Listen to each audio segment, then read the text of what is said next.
Hello! Bienvenue dans Derrière la porte bleue, le podcast où je vous invite à explorer un univers unique et inspirant où spiritualité et psychologie se rencontrent. Au fil des épisodes, nous intégrerons également des réflexions sur la maternité, le droit et des aventures de voyage.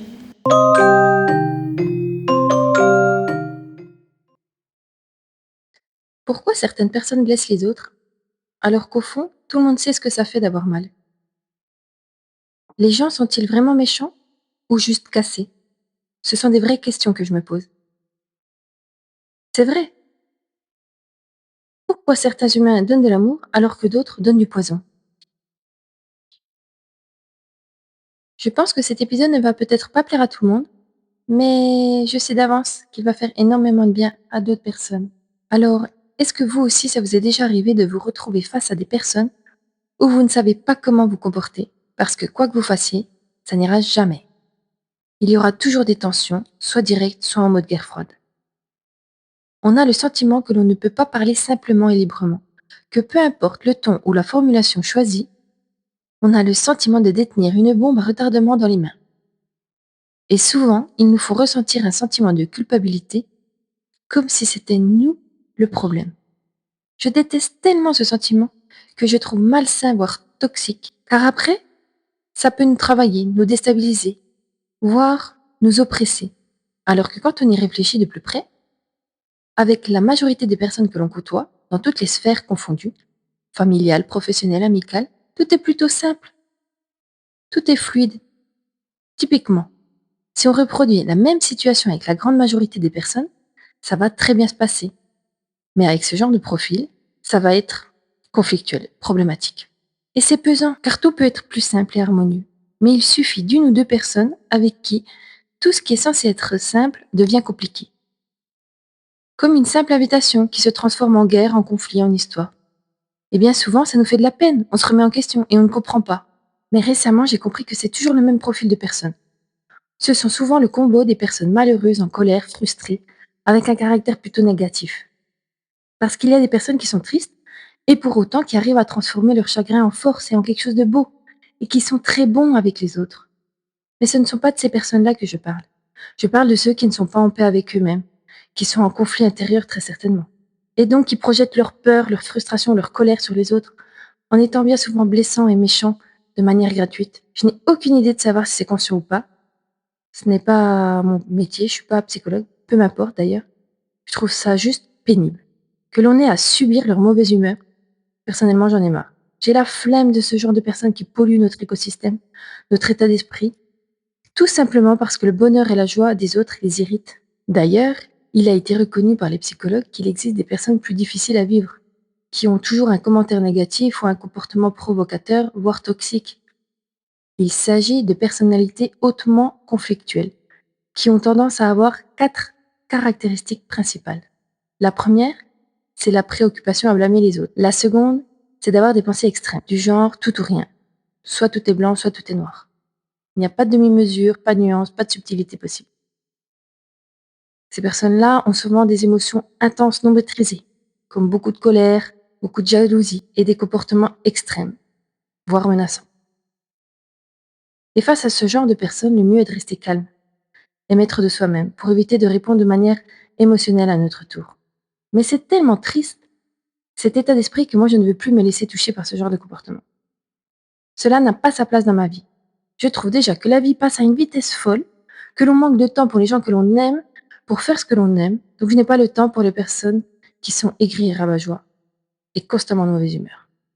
Ça me draine toute mon énergie, je trouve ça beaucoup trop dommage. Si certains choisissent d'être toujours négatifs et malheureux, je respecte leur choix, même si c'est à l'opposé de ma façon d'être.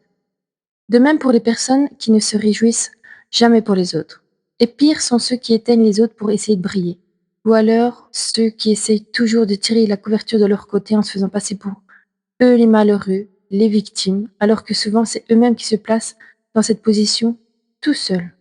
Je sais que certains pensent que je suis une illuminée, et pour être sincère, je préfère être illuminée qu'éteinte.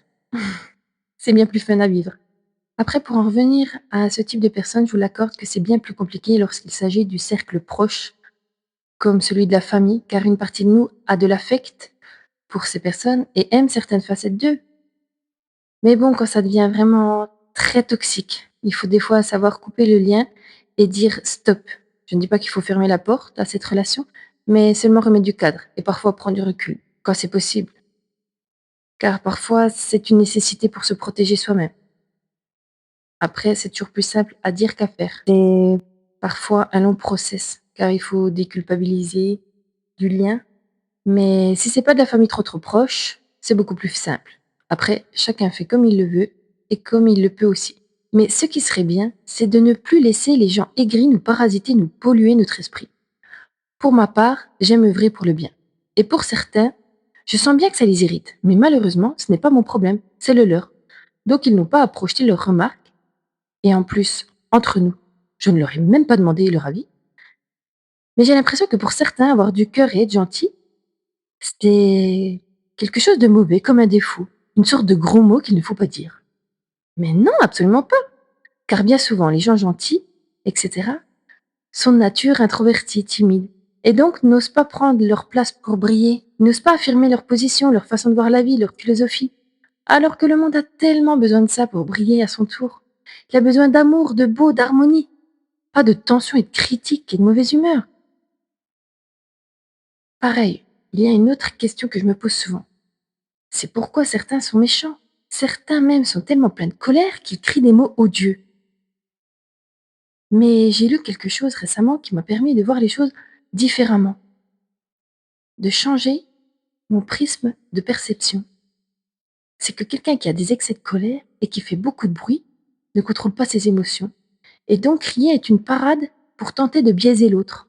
À croire qu'il joue au plus fort, mais finalement c'est une bêtise. Car une fois que l'on a conscience de ça, ces personnalités-là, qui pouvaient nous terroriser, ne nous font plus d'effet, si ce n'est de la peine. Ils perdent leur contrôle sur nous, car cela est très révélateur de leur propre état d'esprit. Cette façon de se comporter à être colérique, c'est souvent pour masquer un manque de confiance en eux, ou alors un manque de compétence. Et c'est pour biaiser le regard de l'autre qu'ils s'affirment en pensant qu'ils s'affirment en étant très colériques, pensant que comme ça ils détiennent le pouvoir sur l'autre. Ils sont agressifs, cassants pour exister en quelque sorte. Si vous avez ce genre de profil dans votre entourage, amusez-vous à observer ce qu'il y a derrière tout cela. Si c'est un manque de compétence, un manque de confiance. Et vous allez voir, votre regard va changer et ça va apporter beaucoup de légèreté à l'intérieur de vous. D'ailleurs, je suis curieuse de savoir si la vie va me remettre ce genre de profil dans ma vie, maintenant que j'ai découvert ça, et que ça a comme désamorcé quelque chose dans ma tête. Car actuellement, Dieu merci, je n'ai plus ce genre de profil dans ma vie, qui est un peu le fruit pourri de notre corbeille à fruits, qui contamine tous les autres fruits. Surtout qu'il est souvent dit que si on ne s'occupe pas de nos émotions, un jour, c'est elles qui s'occuperont de nous. Alors, c'est plutôt une mauvaise idée que de les refouler sans cesse, que de penser que parce que on peut pleurer, on est faible. Bien sûr que non. On évacue. On évacue soit de la tristesse, du chagrin, de la colère. On fait circuler les émotions, les énergies. Et c'est ça la vie, c'est le mouvement. Enfin bref, on a très certainement tous connu ou on connaît une personne, un collègue, un patron, un ancien patron qui a pu ou qui est méchant avec nous, qui nous a hurlé dessus sans raison, gratuitement. Attention, je ne dis pas que je n'ai jamais fait aucun mal. Et je ne pense pas que le monde soit manichéen. Je pense que c'est bien plus subtil que cela. Et que les gens qui peuvent paraître méchants, pour beaucoup, il y a des raisons derrière tout cela, différentes qui s'expliquent. Donc ce ne sont pas des personnes mauvaises. Mais pour autant, moi, je les veux pas dans ma vie. C'est tout. Et souvent les causes fréquentes, c'est la peur ou la sécurité, la frustration, le stress ou la fatigue, le besoin ou l'envie de se sentir supérieur ou de garder du contrôle. Il peut y avoir aussi une part d'éducation et d'environnement qui peuvent jouer, et le fait de reproduire ce qu'ils ont eux-mêmes subi. Je me souviens qu'en deuxième année, en droit pénal, on avait vu que des personnes qui sont violentes sont des personnes qui ont été violentées durant l'enfance. Enfin, une autre caractéristique qui peut faire penser qu'une personne est méchante est parfois son manque d'empathie ou de maturité émotionnelle. Mais pour autant, est-ce légitime? Est-ce aux autres de subir leur détresse ou mal-être? C'est ça la question. Je veux bien comprendre que certaines personnes puissent, avoir des raisons de mal réagir, on va dire, et qu'elles ne sont pas forcément mauvaises. Ça, je l'entends, je veux bien le comprendre. Mais pour autant, est-ce que c'est aux autres de subir? C'est ça que je me demande. Pourquoi ces personnes-là ne prennent pas conscience, ne serait-ce que pour eux-mêmes, pour se soulager eux-mêmes, ne font pas un travail sur eux, quoi? Ou ne se font pas accompagner par des professionnels comme nous, on peut le faire? Enfin, c'est ça que je ne comprends pas. Ce sont de vraies questions que je me pose.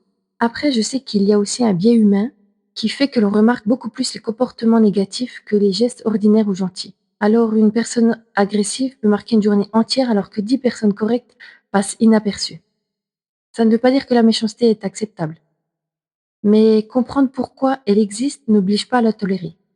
Mettre des limites, s'éloigner de certaines personnes et chercher des relations plus saines reste bien plus important. Et inversement, beaucoup de gens sont aussi capables de générosité, de patience et d'entraide, surtout quand ils se sentent en sécurité et respectés. Finalement, c'est un peu stupide car ceux qui font le plus de bruit, qui prennent le plus de place, sont ceux qui véhiculent des mauvaises énergies. Souvent, ces personnalités se permettent bien trop de choses. Ils dépassent les limites et à l'inverse, ceux qui dégagent de super belles ondes n'osent pas. On limite honte car les rabat-joie les pensent trop naïfs. J'ai déjà entendu que j'étais dans un monde de bisounours ou naïf. Ça me fait doucement rire car la vie ne m'a pas épargnée et je ne suis qu'au début. Mais en fait, il ne s'agit pas de ça. Il s'agit d'un état d'esprit tout simplement. Je choisis de laisser passer la lumière dans mes brisures. Être positive et optimiste ne signifie pas penser que tout est rose et que tout est parfait en tout temps. Bien au contraire, c'est plutôt transformer nos souffrances, nos épreuves en leçons et mettre du beau et des paillettes dans tout ce que l'on peut. Lorsque l'on dit que les plus grands bonheurs sont dans les petites choses de la vie, mais clairement, pour moi, ça l'est. Une balade en vélo en famille avec un petit goûter au bord de l'eau, c'est un chouette moment pour lequel je vais ressentir énormément de gratitude en fin de journée. J'aime faire de l'ordinaire quelque chose d'extraordinaire. Chaque jour, je cultive le beau sous toutes ses facettes, rien que par ma façon de voir le monde qui m'entoure. Par exemple, je m'amuse dans la ville dans laquelle je vis à trouver certaines influences. Il y a des endroits, je trouve que ça fait un mini Paris. À d'autres, je trouve que on se croirait à New York. Cela peut paraître bête et ridicule aux yeux de certains, mais en réalité, je m'en fiche, puisqu'il s'agit de ma vie. Donc, je la vis bien comme j'ai envie de la vivre. Et moi, ce sont des petits gestes que je réalise chaque jour qui font que je suis cette personne et qui me font du bien. Mais si chacun de nous osait faire part de ses idées, de ses pensées, de dire que le monde il est beau malgré le chaos, cela changerait l'ambiance générale, j'en suis convaincue. Je sais que ça paraît idéaliste. Très certainement, ça l'est. Mais chaque transformation ou changement n'est-il pas d'une personne un peu trop rêveuse, un peu trop idéaliste?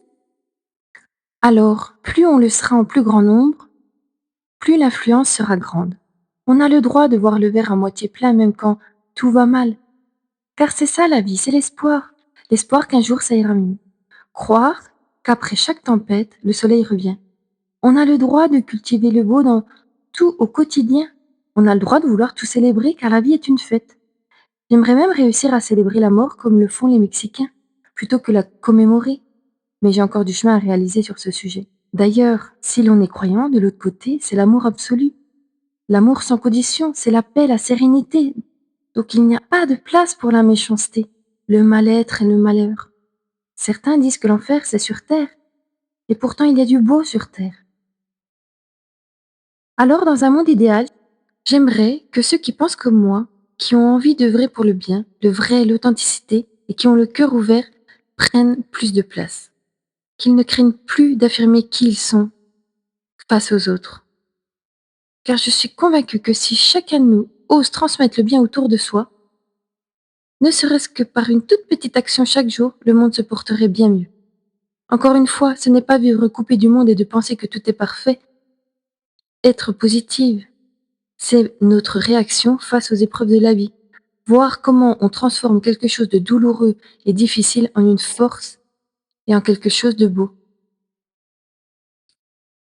Et toujours dans un monde idéal, je souhaiterais que ce ne soit plus le gentil qui aille chez le psychologue pour apprendre à supporter les choses que fait le méchant, comme il est souvent rappelé. D'ailleurs, cette citation touche du doigt une injustice que beaucoup ressentent. Pourquoi est-ce toujours à la personne sensible et bien intentionnée de faire des efforts? Pourquoi doit-elle guérir de la méchanceté des autres?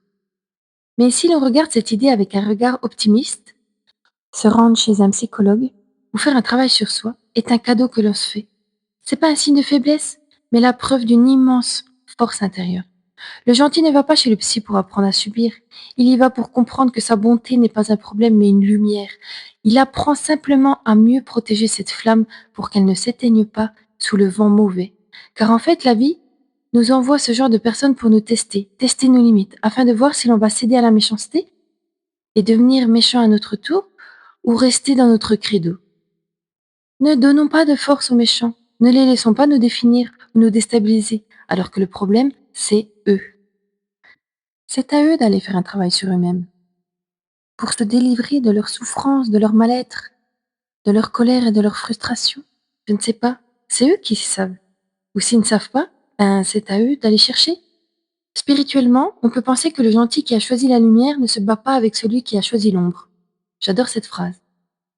Car en fait, il élève son âme pour ne plus être atteint par les flèches. Il ne s'endurcit pas, il s'élève. Alors, si vous vous sentez épuisé d'encaisser, ne perdez pas courage. Continuez à prendre soin de vous, car c'est l'acte le plus respectueux et le plus courageux que vous pouvez vous offrir. J'ai rencontré un astrologue récemment avec qui j'échangeais sur le sujet, qui m'a expliqué que pour éviter que ce genre de personnalité s'approche de nous, il faut travailler sa confiance en soi, l'amour de soi. Ainsi, on vibrera haut et donc cela fera un barrage à ces personnes qui vibrent bas. Et c'est vrai que lorsque l'on évolue, notre entourage évolue également. Ça s'aligne, ça donne un petit effet magique. Ne l'avez-vous jamais ressenti? Alors, plantez de belles fleurs dans votre jardin, pour qu'il soit beau et qu'aucune ronce ne puisse jamais l'étouffer. Apprenons pas à supporter l'insupportable, mais apprenons à nous aimer assez fort pour ne plus laisser les autres nous abîmer. C'est la plus belle des revanches. Restez bon, sans devenir la victime des méchants, ni méchants à notre tour.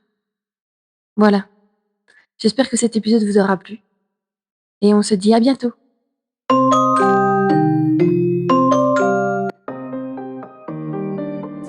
Si cet épisode vous a plu, n'hésitez pas à interagir en likant ou alors en commentant pour que l'on puisse échanger. Et si vous souhaitez être averti de la sortie du prochain épisode, n'hésitez pas à vous abonner. Un petit clic peut paraître insignifiant, mais cela peut faire toute la différence pour le podcast. Alors je vous en remercie infiniment. Et je vous dis à tout bientôt. Prenez bien soin de vous.